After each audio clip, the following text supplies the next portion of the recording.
When a predator is given a human face, it starts calling its prey, my beloved. For narcissists and psychopaths, people are not real persons. They are services. They are suppliers of food, emotions, money, and status. They are walking functions, feeds, serves, admires, keeps quiet, and endures. Not a partner, but property. Not you, but mine. They live with chronic boredom. Inside there is emptiness and a permanently stuck 5-year-old child screaming, look at me, react to me, feed me with feelings. The psyche is underdeveloped. The core of the personality is defective. But the adult body gives access to work, money, children, marriage, someone else's life. In that configuration, I'm in love, I love you, easily coexists with an inner, I don't care about you or the consequences. For the psychopath, the main motive is pleasure. For the narcissist, it is control. One destroys to enjoy the process. The other destroys to put you in your place, to punish you for disobedience, for trying to leave, for staying late, for focusing on your own life. In both cases, you are not dealing with a complicated character, but with a predator that feeds on your emotions, resources, and time. The basic set of traits across the dark triad is the same. No empathy, no self-reflection, a double standard, manipulation, cynicism, sadism, and a consumer attitude toward people. They are allowed everything. The partner owes everything. They are allowed to violate boundaries, scream, cheat, raise a hand. You are not allowed even the basics: to be angry, to argue, to disagree, to be tired. They need supply. Money and status they can acquire on their own. Emotions, only through another person, meaning through you, your children, your close ones. And for that, they need one thing: escalation, either into worship, when you 24/7 thank them for the sheer fact they exist, or into suffering, jealousy, breakdowns, tears, guilt. If you are jealous, if you endure humiliation and still do not leave, they draw one conclusion: I'm important, I matter, I can do anything. Child logic, child psyche, but backed by the strength, status, and reach of an adult. To keep extracting supply, they must fit into society. That's where two camps appear. The first is the socially non-adapted, those who don't hide, marginal, criminal, openly violent. They break laws head-on and have nothing to lose. They can beat, rape, kill partners, children, random people. Prison, release, the same crimes again. In most cases, there is no real reform. And yet, on paper, they are legally sane. They're not sent to compulsory treatment. The world just continues to live next to their pathology. The second is the socially adapted. They are the majority, and they are the ones who create the greatest confusion because from the outside, they look perfect. These are the angel in public, demon at home types. In public, polite, friendly, helpful, skilled at saying the right things, helpful to neighbors, charming to teachers, likable to colleagues, ideal husband/wife, ideal parent, ideal professional. At home, tyrant, monster, moral killer, predator that slowly eats your psyche alive, person who drains one victim and then moves on to the next. Any mask is a tool. Without it, they cannot freely consume supply. So in public, they tightly control themselves. They know that if witnesses see what they do behind closed doors, consequences will follow.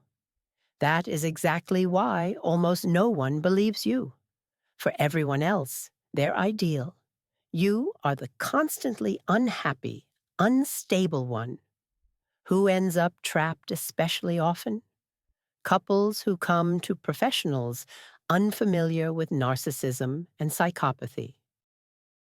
In a joint session, the abuser appears logical, calm, mature, speaks evenly, admits a few minor flaws, talks about how much he worries about the family.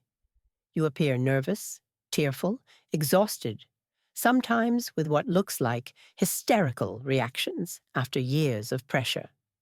A specialist who doesn't understand structural abuse often fails to recognize who sits in front of them, starts believing the abusive partner, labels you as too emotional, hysterical, unstable, advises you to calm down, be softer, stop provoking, pushing you deeper into self-erasure.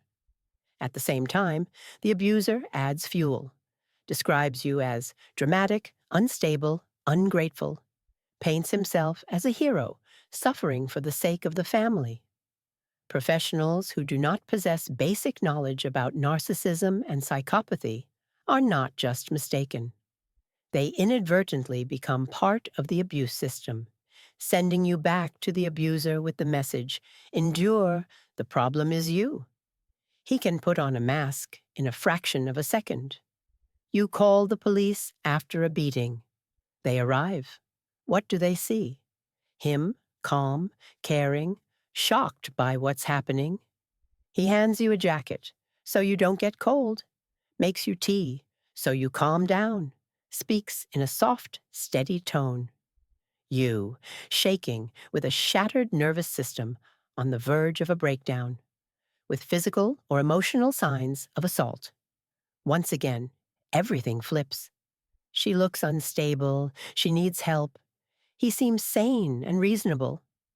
5 minutes earlier, this same person might have been kicking you, screaming into your face, degrading you to feral fear.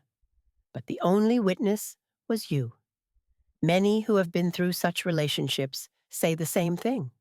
Sometimes the violence was so extreme that it's hard even for you to believe it really happened. In the morning, he can look almost normal. At night, the mask drops. The city goes to sleep. The mafia wakes up. Pattern is not a joke, but reality, especially with alcohol in the mix. Nights bring beatings, sadism, complete removal of breaks. Mornings bring someone who can casually eat breakfast and chat about the news.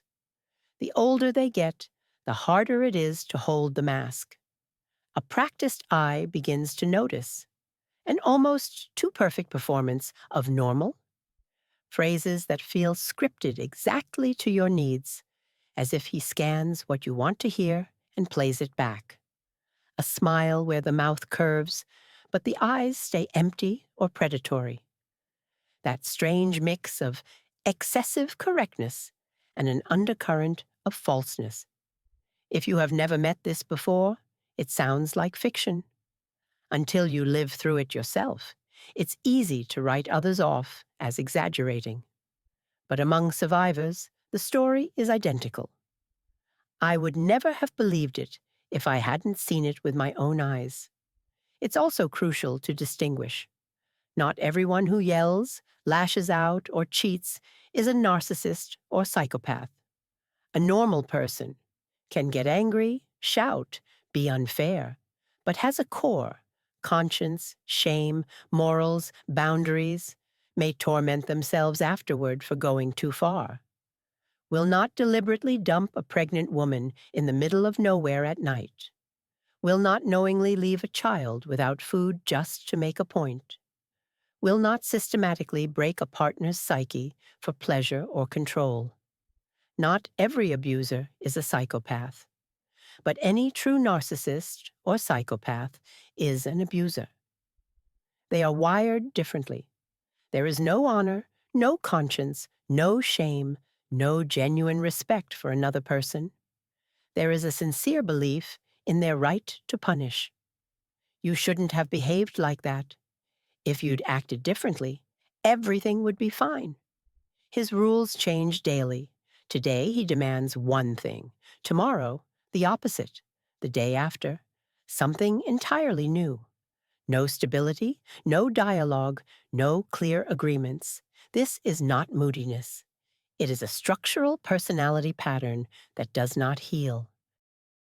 There are no pretty tips here, like how to negotiate or how to talk correctly so he hears you.